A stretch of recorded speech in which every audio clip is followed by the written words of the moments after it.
Hi, I'm Molly, and this is Crash Course Government and Politics, and today we're going to talk about one of the most important court cases in United States history, Tinker versus Des Moines.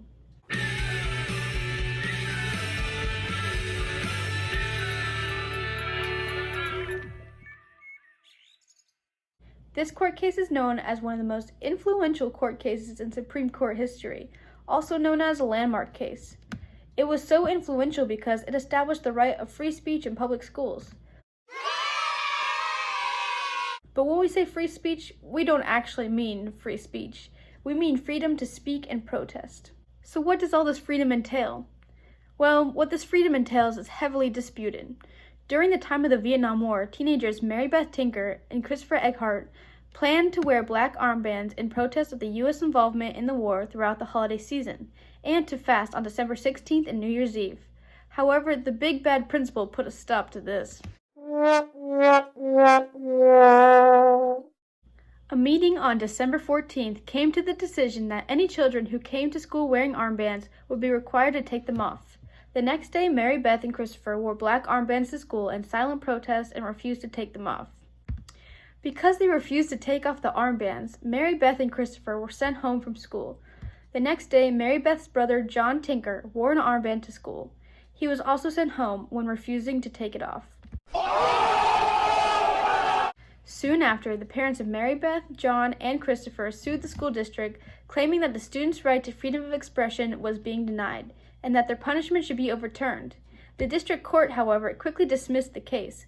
They then appealed to the Eighth Circuit of the U.S. Court of Appeals, which affirmed the decision of the district court. But the Tinkers weren't done yet.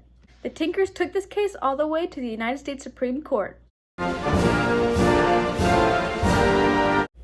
Now to the thought bubble. Today we will be hearing from both sides of the court case Tinker v. Des Moines. I am presiding Chief Justice Earl Warren. First we will be hearing from the Tinkers and then the school board in order to decide whether it is constitutionally protected or unconstitutional for the school board to prohibit public school students from wearing black armbands in protest of the Vietnam War. First we'll hear from the Tinkers. Thank you, Chief Justice.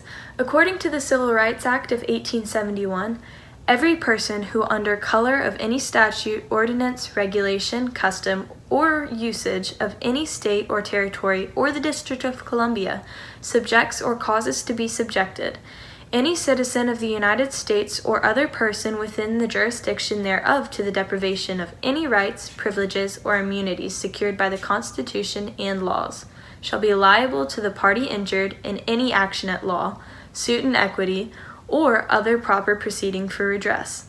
This means that every person has the right to express themselves and their opinions, and the infringement of this right is illegal. Therefore, it is within our rights to sue the school board for depriving our children of their rights under the First Amendment to express themselves and to free speech. Des Moines Public School Board, it is now your opportunity to make your remarks. It is the responsibility of a school to ensure that all children are given as many opportunities of success and the best quality education possible. Therefore, if a few students are disrupting the learning environment of many, then it is a duty of the school to change this, and if suspension is necessary, then so be it.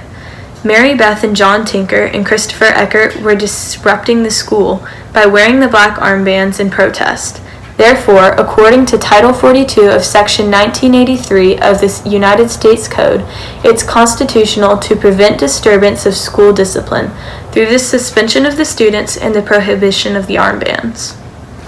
Tinker family, do you care to respond?